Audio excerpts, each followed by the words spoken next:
ఇది కేసు ఇప్పుడు మళ్ళీ వెనక్కి కూడా తీసారండి. ఇప్పుడున్న పవన్ కళ్యాణ్ గారే నేను వచ్చిన 100 రోజుల్లోనే ఈ అమ్మాయికి న్యాయం చేస్తాను, వీళ్ళ కుటుంబానికి న్యాయం చేస్తానని కూడా చెప్పారండి. కానీ ఇప్పుడు ఆ కేసు గురించి ఎందుకని మాట్లాడతలేదు? ఎందుకు మాట్లాడతాడమ్మా, మీరు భలే అడుగుతారే. అది జరిగింది ఎప్పుడు? 2017 ఎవరు government? TDP government. TDP government లో జరిగింది. దాన్ని ఎన్నికలకు వాడుకున్నాడు పవన్ కళ్యాణ్. ఎన్నికలు జరిగి 17లో జరిగితే ఆ ప్రభుత్వం బాధ్యత వహించాలి. ఆ బాధ్యత వహించలేదు. ఈ ప్రభుత్వం మీద నిందేసి, ఈ ప్రభుత్వం దాన్ని నిందేసి ఈ ప్రభుత్వం మీద విమర్శలు చేశాడు. నేను రాగానే చించుతాను, పుడుస్తా అన్నాడు. ఇప్పుడు వచ్చినాకేంటి, ఎవరి మీద నువ్వు యాక్షన్ తీసుకోవాలి? అది జరిగిన ప్రభుత్వం అప్పుడున్న ఆ ప్రభుత్వం మీద. అందుకని ఇప్పుడు దాన్ని పక్కకు పెట్టి నిధులు లేవు, సిబిఐ నిధులు లేదని చెప్తుంది కోర్టులో. ఏమైనా సిగ్గుందా వీళ్ళు ఈ ప్రభుత్వానికి? తప్పిస్తున్నారు. పవన్ కళ్యాణ్ అనేది ఫెయిల్యూర్ పొలిటీషియన్. పవన్ కళ్యాణ్ అనేవాడు ఒక జోకర్ పొలిటీషియన్. పవన్ కళ్యాణ్ అనేవాడు నోరు తెరిస్తే ఆవేశం తప్పితే ఆలోచన లేని మాటలు నోటికి వచ్చినట్టు మాట్లాడేశాడు ఎన్నికల్లో. ప్రజలు అప్పుడే ఏదో 6 అడుగుల బుల్లెట్ కదా, చించుతాడు, పొడుస్తాడు, పీకేస్తాడు, రెక్కేస్తాడని ఆశపడ్డారు. ఇప్పుడు తెలిసిపోయింది, ఈ 6 అడుగుల బుల్లెట్ కాదు, తుస్సు బుల్లెట్ ఇది జోకర్ పొలిటీషియన్, ఇది ఫెయిల్యూర్ పొలిటీషియన్. ఏం మాట్లాడతాడో, ఎందుకు మాట్లాడదో తెలియదు. ఆలోచన లేని పొలిటీషియను. అసలు వ్యూహము కానీ విధానం కానీ లేదు. రాజకీయ నాయకుడు కానీ అన్ఫిట్, ప్రజానాయకుడుగా అన్ఫిట్, పనికిరాని ఒక రాజకీయ నాయకుడు. కేవలం చంద్రబాబు అతను ఉపయోగించుకుని చంద్రబాబు గెలవటానికి చెప్తే ఎందుకు పనికిరాడు. ఒక నిలకడ లేదు. ఒకప్పుడు నేను క్రిస్టియన్ అంటాడు, నేను బ్యాప్టిజం తీసుకున్నా అంటాడు, నా పిల్లలు క్రిస్టియన్ అంటాడు, హిందువుల వల్లే, హిందూ పెద్దల వల్లే ఈ దేశంలో మత కలవలు అంటాడు, మా నాన్న దీపారాధనలో సిగరెట్ వెలిగించుకుంటాడు అని 36 మాట్లాడితే ఇప్పుడు సనాతనం అంటాడు. సనాతనం అనే 3 పెళ్లి చేసుకోడు. సనాతనం అనేవాడు క్రిస్టియన్ అమ్మాయిని పెళ్లి చేసుకోడు. ఏం మాట్లాడతాడు? ఒక శృతి ఏమి నోటికి ఏదో అప్పటికప్పుడు వెంకటలక్ష్మిని ఎప్పటికప్పుడు ఏం దొరికితే ఏమో నోటికి వస్తే అది మాట్లాడటం తప్పితే ఇప్పుడు సనాతన సంకలం దూరటానికి చూస్తున్నాడు. నిన్నటిదాకా మోడీని అతను తిట్టంది ఎవరులే, చంద్రబాబుని తిట్టలేదా, లోకేష్ని తిట్టలేదా? సిగ్గు, ఆ పౌరుషం ఏమో, మా అమ్మని తిట్టారు, మీ అంతు చూస్తారన్న పౌరుషం ఆవేశం ఏమైంది పవన్ కళ్యాణ్? ఎక్కడ దాచిపెట్టావు ఆ పౌరుషాన్ని? సీమునెత్తుడు చచ్చిపోయిందా నీలో? సీమునెత్తుడు లేదా? అంత జగుత్సాకరంగా పదవి కోసం దిగిపోవాలా? తల్లిని తిట్టిన వాడిని కూడా తల్లిని తిట్టిన వాడిని కూడా ఆ రోజు ఆ పౌరుషం నాకు ఉంది అని అన్నావు. ఏమైపోయింది ఆ పౌరుషం? ఎక్కడ నీరు గారిపోయింది?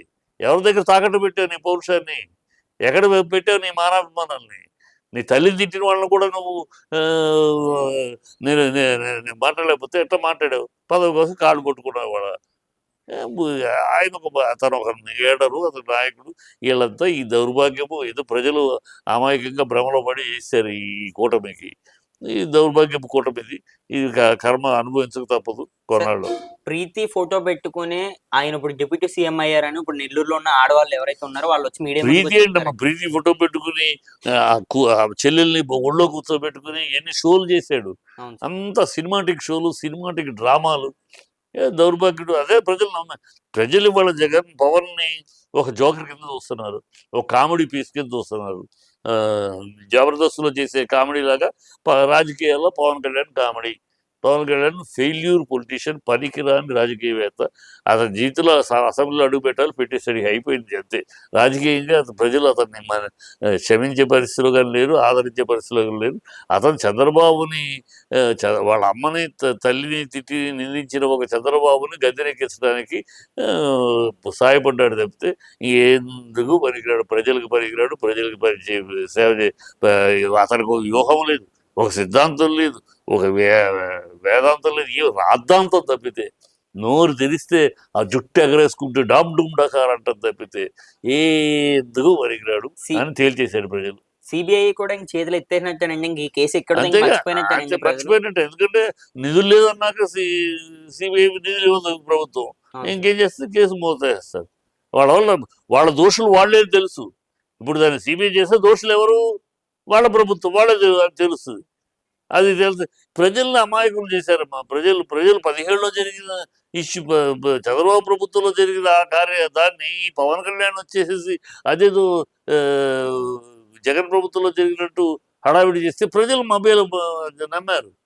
ప్రజలు నమ్మేశారు. ఎందుకంటే ఏదో 6 అడుగులు హీరో సినిమాలో దుమ్మేసినట్టు దుమ్మేస్తాడు, తుస్సుమంటాడని అనుకోలే. 6 అడుగులు బుల్లెట్ పేలిపోతాడు అనుకున్నా, తుస్సుమంటాడని అనుకోలే. వాళ్ళు నమ్మారు, సినిమా డైలాగులు చూసి నమ్మారు. ఆ సినిమా డైలాగులన్నా సినిమా వరకే కానీ రాజకీయాల్లోకి సున్నా అని తెలిసి జీరో. సినిమాల్లో హీరో కానీ రాజకీయాల్లో ఆయన జీరో అని ప్రజలు తెచ్చేశారు. ఈ రోజు వైసీపీ పార్టీ అసెంబ్లీకి వచ్చినా సరే ఈయన ఒక మాట కూడా అనలేదు. ఆయన అసలు నోరెప్పలేదు సార్. ఈ జగన్ మాలేసుకుని సైడ్కి వచ్చి కూర్చున్నారు పవన్ పవన్ కళ్యాణ్. నోరిప్పితే ఏదో తప్పు మాట్లాడతాడు. అందుకని చంద్రబాబు చెప్పడం నోరు ఇప్పొద్దని ఉంటాడు, నోరు మెదపొద్దని వార్నింగ్ ఇచ్చి ఉంటాడు. ఎందుకంటే ఇప్పుడు చంద్రబాబు ఆల్రెడీ ఇండైరెక్ట్ గా వార్నింగ్ ఇచ్చాడు. సీఎం ఒకళ్ళే, సీఎం అందరూ అన్ని విషయాల్లో అందరూ మాట్లాడకూడదు, సీఎం అని మాట్లాడాలని అనేసారు కదా. సో మొన్న ఇంతకుముందు ఆయన ఇష్టం వచ్చాడు మాట్లాడాడు తిరుపతి విషయంలో, తను పెద్ద సీఎం లాగా. అసలు after all one of the minister అంతే. సరే, వన్ ఆఫ్ ది మామూలు మంత్రులాగా తను ఒక మంత్రి. డిప్యూటీ సీఎం గానే స్పెషల్ స్టేటస్, స్పెషల్ రాజ్యాంగంగా అతనికి ప్రోటోకాల్ ఏమి ఉండదు. తను ఫీల్ అయిపోతున్నాడు, తను కూడా సీఎం లెవెల్, సీఎం తర్వాత నేనే సీఎం లెవెల్లో ఫీల్ అయిపోయి పిచ్చాషాలు వేసాడు. ఇండైరెక్ట్గా వార్నింగ్ ఇచ్చేసాడు చంద్రబాబు. సార్ ప్రభుత్వం వచ్చి ఇప్పుడు 250 రోజులు పై రోజు అయితే అవుతున్నాయి. సూపర్ 6 లేదు సార్, నిరుద్యోగులకి డబ్బులు లేవు సార్. ఇప్పుడు ఇంటింటికన్నా 15,000 లేవండి. పవన్ కళ్యాణ్ గారు ఏమన్నారంటే నేను వచ్చిన 100 రోజుల్లోనే ఆంధ్రప్రదేశ్ భవిష్యత్తును మారుస్తాను, ప్రతి యువకుడికి 3,000 అందిస్తాను అని ఇందాక చెప్పారు. అదే కదా చెప్పాను నేను. ఇందాక నేను చెప్పింది అదే, మళ్ళీ అదే అడుగుతున్నాను. చెప్పింది అదే కదా. ఓ జుట్టు ఎగరేసుకుని మాట్లాడాడే చంద్రబాబు, మాట్లాడాడు పవన్ కళ్యాణ్, మాట్లాడాడు నెలవగానే ఏమైంది, ఆ నోరు ఏమైంది, ఆ పొగర ఏమైంది, ఆ పౌరుషం ఏమైంది, సిగ్గు శరం లేదా, చీమునెత్తుడు చచ్చిపోయిందా, ఇంత అబద్ధాలు ఆడామే, ప్రజల ముందు అబద్ధాలు ఆడి ఓట్లు అడిగామే, 32,000 అమ్మాయిలు పోయారని అది పచ్చి అబద్ధం ఆడామే అని ప్రజల ముందు ఏ మొహం పెట్టుకుని వీళ్ళు ప్రజల ముందుకు వస్తున్నారు. అన్ని అబద్ధాలు, ఇన్ని పచ్చి అబద్ధాలు, సిగ్గు శరం లేకుండా, మానవ విమానం లేకుండా, రోష పౌరుషం లేకుండా, ఉచ్చం నీచం లేకుండా ఇంత అసహ్యంగా అబద్ధాలు ఆడి ప్రజలను నమ్మించి మోసపుచ్చి ఈ వంచనకి దిగిపోయేది వీళ్ళు. ఏ మొహం పెట్టుకుని ప్రజలు ముందుకు వస్తారు, ఏ మొహం పెట్టుకుని మాట్లాడతారు, ఏ మొహం పెట్టుకుని మాట్లాడతారు, ప్రజలు నిలదీస్తారు.